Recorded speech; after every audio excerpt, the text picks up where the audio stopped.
You're listening to CX Passport, the show about creating great customer experiences with a dash of travel talk. Each episode, we'll talk with our guest about great CX, travel, and just like the best journeys, explore new directions we never anticipated. I'm your host, Rick Denton. I believe the best meals are served outside and require a passport. Let's get going. It could be argued that the discipline of customer experience started from the hospitality industry. Without labeling it as such, the hospitality industry required a relentless focus on customer experience from its early origins. That's one of the many reasons why I'm so excited to talk with today's guest, Alec Dalton, currently with Marriott, but with a wealth of hospitality experience, including creation and leadership of the Hospitality Leadership Academy. I've heard Alec speak at webinars and followed his content on LinkedIn, and have come away with a key nugget each time I've heard from him. You're going to really enjoy this one today. Oh, and folks, he is also smack dab in the middle of an iconic American road trip as he experiences the country and many of the hotels inside of the Marriott suite of brands. You know I'll want to talk more about that trip. Alec, welcome to CX Passport. Rick, I'm delighted to be here. Thanks so much for having me. I'm glad you pulled over on the side of the road and was able to have this conversation with me. I'm glad that we're getting a chance to talk here. So let's start just talking about the hospitality industry in general, right? So we all know it has been whipsawed by the pandemic and might go through another round of disruption as we're talking today here in August of 2021. First, travel absolutely disappeared in 2020. Then it came roaring back in some regions well before companies were planning for that volume. Now we might see another disruption. That has massive operational impact that is well discussed, but I'd like to hear your thoughts on how companies are thinking of CX through those wild swings and how they're thinking about it once we come out of the pandemic. There are tons of things that we're focused on right now as we recover and respond in many ongoing senses to this whiplash, like you acknowledged. I think back to when this pandemic began, we saw inklings of things happening from our counterparts in the Asian regions of the world as things happened in the United States around, I think it was March of 2020 or so, almost overnight. Right. Our hotel occupancy dropped from the 60s down to the 20s or lower. There were a couple of things that we learned. First, that there are actually very few instances in which hotels saw zero occupancy. Oh, interesting. Okay. We still had opportunities, for example, to provide housing to healthcare workers. Right. In some communities to house homeless individuals, in some cases to turn hotels into hospitals. Yeah. I think at the end of the day, we operate space, we have beds, we have bathrooms, we offer great warm meals or cold meals, depending on your preference. Right. And, we can provide that hospitality regardless of whether you're the traditional business traveler, a leisure guest on a vacation, somebody going to a wedding or a reunion, or somebody in the midst of this pandemic. That said, we also learned that there are costs with running a low occupancy hotel at some time. Right. And at the same time, it can be really expensive to close a hotel. Yeah. You still have to service your debt on your real estate. You still have to pay for the utilities and bring those back online after the hotel reopens, which can be expensive. So we certainly learned a lot about, I think, what capacity means in a hospitality sense. It's often talked about from a manufacturing standpoint. Right. But really, capacity is something that we've grappled with. It's a term I've used almost every day for the last year and a half. It's still relevant today as most of our hotels have reopened as we think about the current labor shortage and the fact that capacity isn't just about having rooms and beds, but also about having our great service professionals available to assist our guests, to clean their rooms, to check them in, to provide them their meals in the restaurants, to cook those meals, et cetera. And so I think all the while, this is just to say that we've kind of realized the limits and constraints of an industry that has been around for time immemorial. Right. This isn't the first pandemic, but it's certainly the most profound one in the last 100 years. And in those 100 years, that's really when the hospitality industry that we know today emerged. Large hotel brands, the growth of the asset-light management model. And so I think we're all just kind of being conscious of the fact that we're learning from it day by day. We're trying to pivot as quickly as we can And we're leaning on the empathy that's so critical in hospitality. And this is something I'm sure we'll talk a lot about today. We're leaning on that empathy to deliver as best a customer experience as we can, even as conditions are changing in terms of what we can offer, and even as guest expectations are evolving as we go through this new normal together. It is very true. And empathy is going to be an absolutely vital part of that. I'd like to talk a little bit about that talent availability challenge, because it's universal. Right? We hear about it. It's not just hospitality. Right. I had a LinkedIn post a month or so ago, how a restaurant chain handled even advising guests as they walked in the door of, look, we all know that there's a labor shortage, so please be patient with us. Y'all cool with that? You're cool? Great. Let's have a good time together. And so how, beyond, signs in the lobbies or whatever that might look like, how are companies in the hospitality industry really handling that talent availability shortage? Not just, how can we more aggressively recruit and hire great talent, but understanding, well, we may be short of our ideal talent level. What does that look like from a customer experience, and how do we deliver an ideal customer experience? Mm-hmm.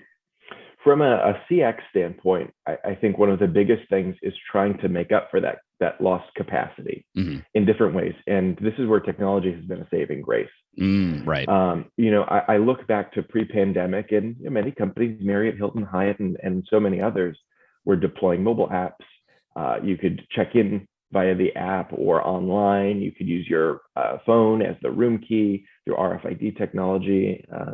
You could do mobile dining, mobile chat, etc.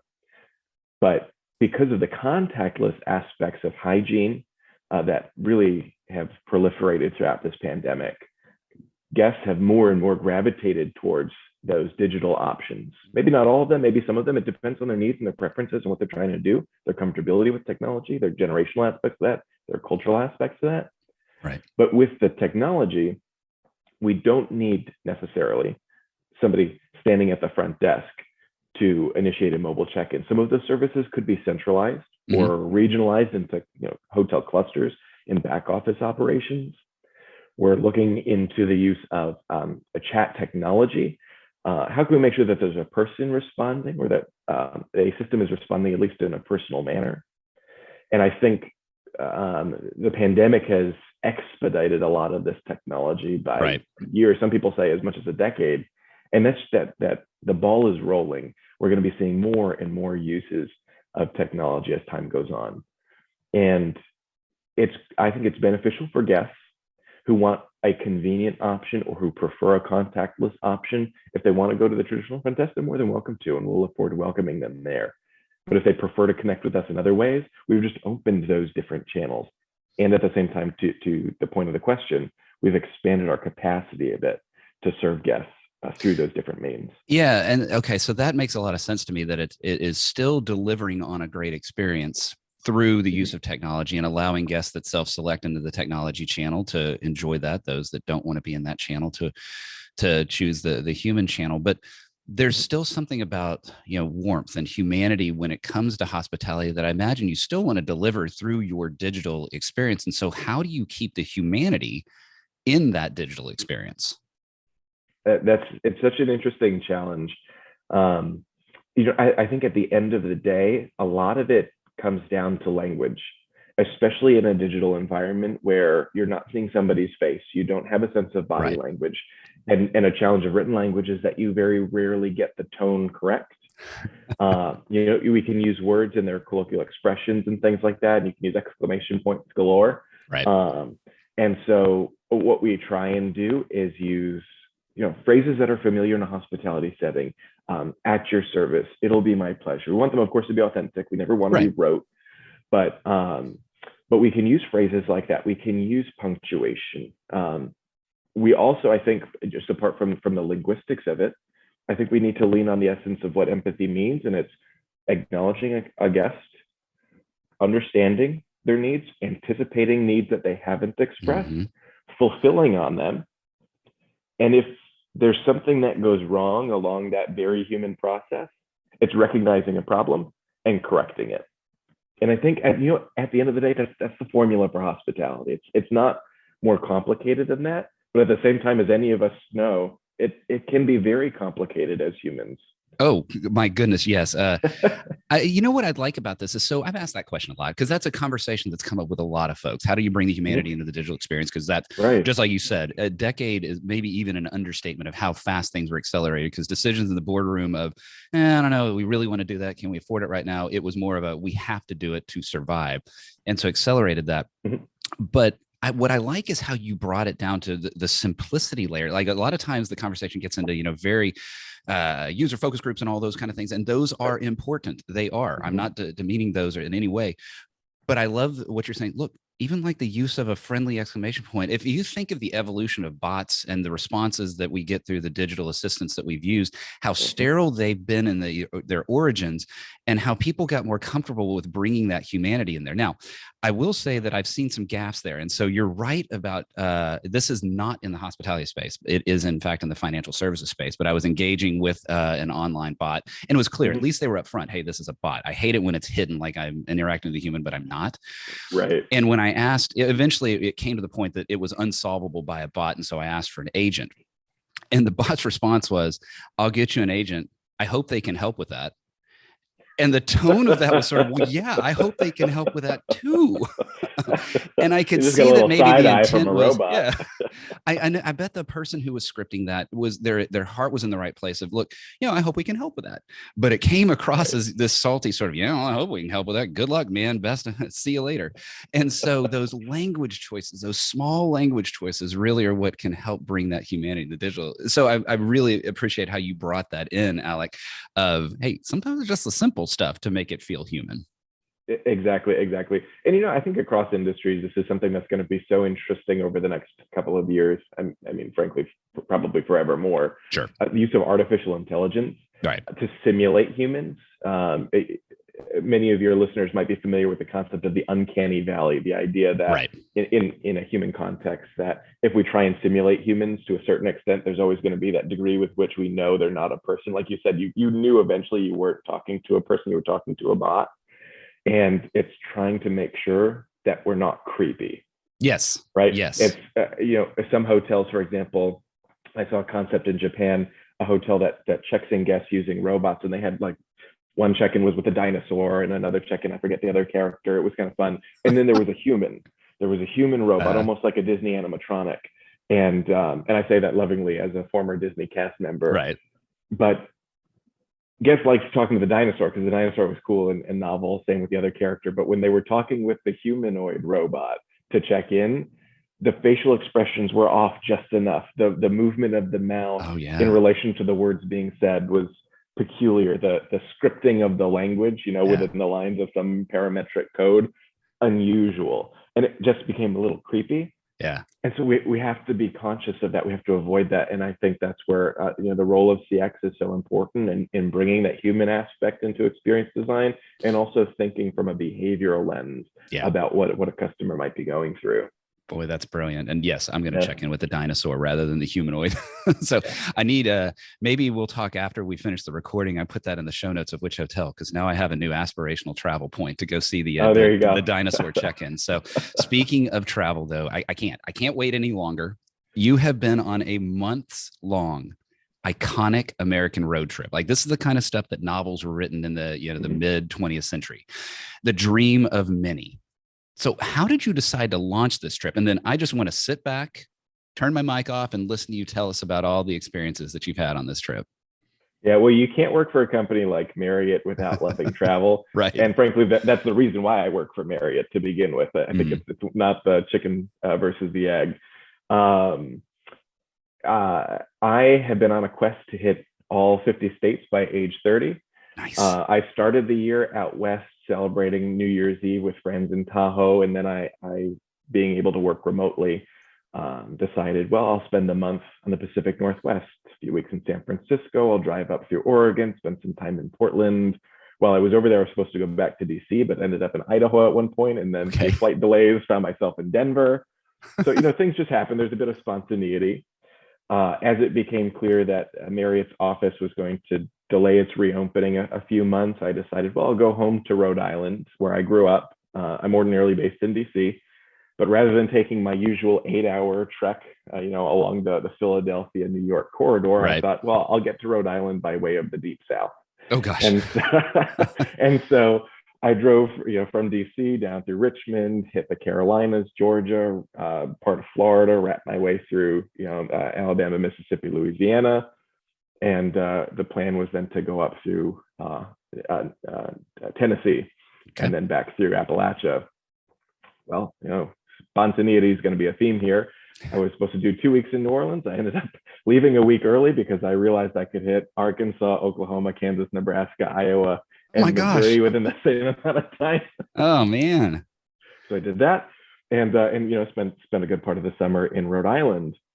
And so right now I'm essentially on the return trip from Rhode Island back to DC by way of Chicago. I did the Great Lakes, and I'm in Chicago, and Marriott's reopening was slated for September 7th, the day after Labor Day. And just the other day, 2 days ago, it was announced that we're going to move to October. Okay. And so I figure, well, instead of going back east, let me just keep going west. So next week, if we were talking, I'd be calling from the Dakotas, and then I'll head, south from the mountain states through Utah, Arizona, New Mexico, Texas, and then wrap around the south again for a bit of nostalgia. And I think by the end of September, I'll have hit all 48 contiguous states within the year. And then it's just a matter of trying to fit in Alaska and Hawaii between November and December, and trying to convince my family that both or either would make a very good Christmas trip.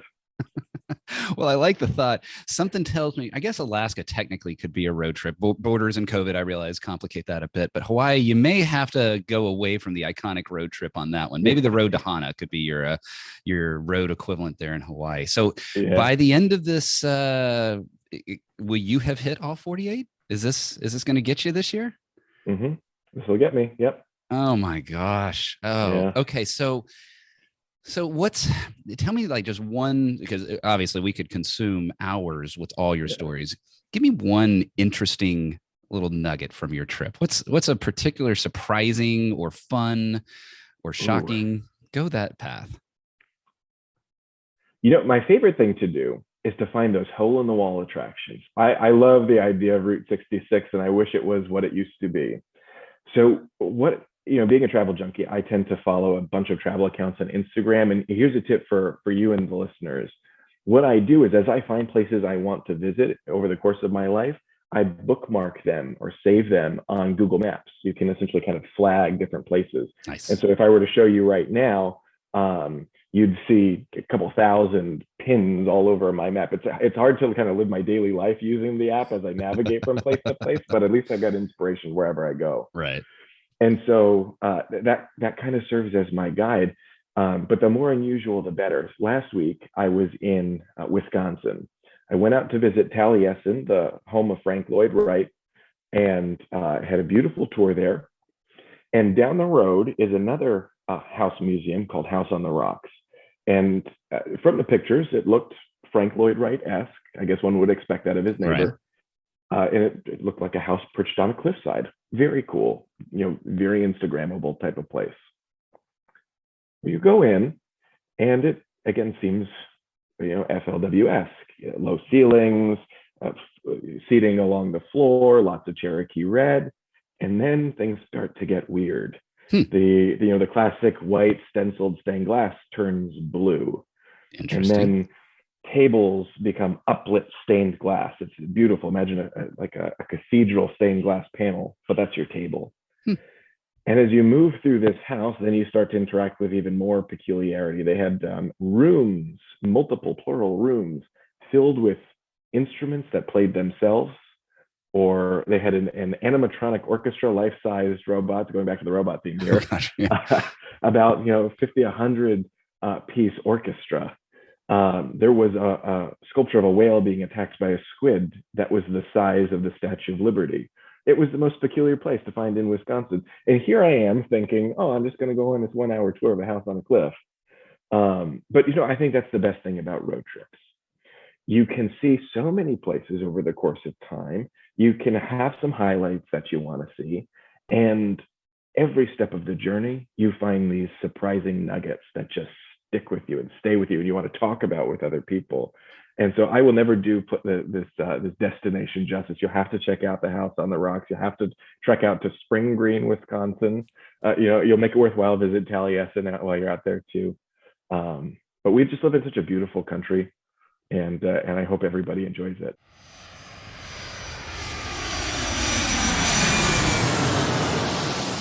Whew. Okay, that's quite a trip. You must be exhausted. Now, I don't know how this manifests on a road trip, but we're going to find a way to get you into the first class lounge. So I'm going to let you come join me here in the first class lounge. We'll move quickly and hopefully have a little bit of fun. I have no idea how you're going to answer this first question, but what is a dream travel location from your past? Oh, from my past, so a place I've already been? Yes. New Orleans, my favorite city. Oh, the food, the music, the culture, fantastic. You can't beat it. Boy, that's good. It's been a while since I've been there. And yes, exactly that. Good reminder of how, and yes, the food. Bring sweatpants because you'll need them when you leave. Exactly. Luckily, it's a walkable city, so you get to That's right. Burn off a little bit. You get to burn off one beignet. Yeah, I was just going to say the exact same thing. What's a dream travel location you've not been to yet? Ooh, I would love to go and see the hot air balloons rise over Cappadocia in Turkey. That's Oh, this is brand new to me. I don't know anything about this. Tell me about it. Oh, you're going to have to check it out. So it's a destination. It's I believe semi-central within the nation, and essentially built into the cliffside of this city really are these houses. It almost reminds me of like a mountainside version of like the Greek coast, right? Instead of looking at oceans, though, you're looking at this beautiful landscape. And they're known for hot air balloons that essentially rise and cover the skyline. And it's supposed to be one of the most beautiful sights on Earth. Wow, that does sound nice. Oh my goodness. Oh, well, there. I just added a pin to my mental Google map. There you go. So we talked about New Orleans, but in general, hey, what is your favorite thing to eat? Oh, goodness. I love fusion cuisine. I think it's so cool when you can take one of my favorite restaurants in DC is Chinese and Chilean combined. All right. And you get such interesting flavors. There's that beautiful spice, there's the sweetness, but there's so many cool ways in which you can bring people together literally and through cuisine, and sometimes fusion is the best way to do it. Boy, that sounds like somebody who is a traveler. That answer fits the traveler. So now let's go back a little bit. So what is a thing your parents forced you to eat, but you hated as a kid? Oh, goodness. Yeah, as a Rhode Islander, I feel guilty saying this, but fish. Somebody just lost his state citizenship. Right, exactly. So luckily, the four other people in Rhode Island will have to hold down the fort for me. But growing up, I was not a huge seafood fan, despite living so close to the ocean. And that's probably why I think there was so much of it that eventually I don't want anything to do with this anymore. But in the time since I've moved away from Rhode Island, now I can't get enough seafood. Funny how that works, isn't it? Exactly. So you can't answer with the phone, right? But aside from the phone, what is one travel item you will not leave home without? Ooh, so I travel very light, as minimalist as possible. Apart from the phone, I would probably have to go with my AirPods. You can take a call while walking. You can listen to music. They're great on a plane if you need a little bit of noise control, and they're just so conveniently small. They fit in your pocket, and you don't have any back problems worrying about the cords and the wires.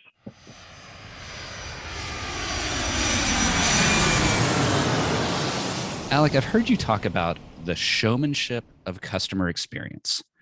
Delivery of this has to be across many dimensions of CX. Would you unpack what you mean by showmanship of CX?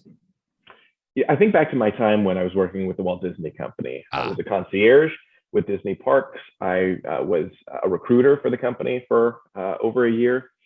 And at Disney, there's such a culture of entertainment that carries over into the hospitality experience. But frankly, it's not one that Disney necessarily invented in that sense. So often, even with Marriott hotels, Ritz-Carlton and others, we talk about being on stage when we're in the presence of a guest. We talk about being backstage or back of the house or in the heart of the house when we're not. At the end of the day, there are many different types of experiences. There are aesthetic experiences. We want to see something beautiful. There are educational experiences. We want to learn something. I encourage anybody listening to read The Experience Economy, perhaps the most foundational book in customer experience and my personal favorite. It's a great one. I'll put it in the show notes. Yeah. And the authors talk about another dimension of experiences, and that's entertainment. And so in hospitality, I think part of what we're offering, part of our value proposition is engaging guests and providing hospitality. It's that warmth, it's that friendliness, it's that sense of welcoming and homecoming. And part of that is also being a good host, being an entertaining host. It's about finding ways to create connectivity with our guests. It's about being polite and not necessarily proper or polished. It depends on your brand. Right. If we were at the Ritz-Carlton or St. Regis, we might expect a bit more white glove service and panache. If we were at the W, I would want a bit of funkiness in my stay. That's right. And the branding of the experiences in many ways helps to play that entertaining role. We invite customers into these brand stories to play a part, to co-create the experience in some sense. And all together we put on this show. And it's a lot of fun. And when you think that way as a hospitality professional, it makes your job infinitely more fun because I'm going to work and I'm going to act. I'm going to be myself, but I'm also here to be my best self. Yeah, I like, and that from its origin, right? Hospitality is not necessarily putting on a false show, but just putting on this warmth, this experience for your guest, whether that was someone traveling through the desert and please come into my tent and enjoy that, because I know you are a traveler out in the middle of nowhere from millennia ago, or what we have today as you walk into the Ritz or into the W, or I was thinking of a little bit of Moxie when you were thinking of some of the funky side of the house too. Moxie definitely hits high on the funky meter there. So yeah, I'm actually a little curious here. And so I've introduced at companies that aren't hospitality companies, that front of house, back of house sort of thing. Have you seen showmanship play into other industries from a customer experience perspective? And what's that look like? Sure. I think the other best example of this would be in retail. You have in many cases, it's literally called the showroom, where the customers come in and participate and look and observe. And then there's the back of house space. And just like in a hotel, you can imagine, inventory rooms and boxes galore and shelves. Anybody who's been into a Ritz-Carlton knows we've got marble and mahogany all over the place, but I can tell you it's not behind the scenes. Spoiler alert. Right. But the same is true in retail. And I think that in some cases, having the elaborate theming or the elaborate branding is part of what customers go there to buy. They go there to affiliate with that brand, that experience. They go to see it for themselves. It reinforces the proposition. You look at a Disney store, for example, versus any other traditional toy store. Right. Completely different experience, right? Right. And in some ways, that's how they're able to charge higher price points and how they cultivate loyalty amongst their fans too. They're so consistently authentic and so consistently themed. Yeah, that's very true. We all know brands that we pay more for. I'll keep some of those out of my speaking words here, but we can all think of it, some of the brands that we might pay a little more for that because of the brand itself and the brand experience. So let's go. I've enjoyed my time here, Alec, but unfortunately we're getting close to the end of time, but I'd like to close with an interesting phrase you've said to me before.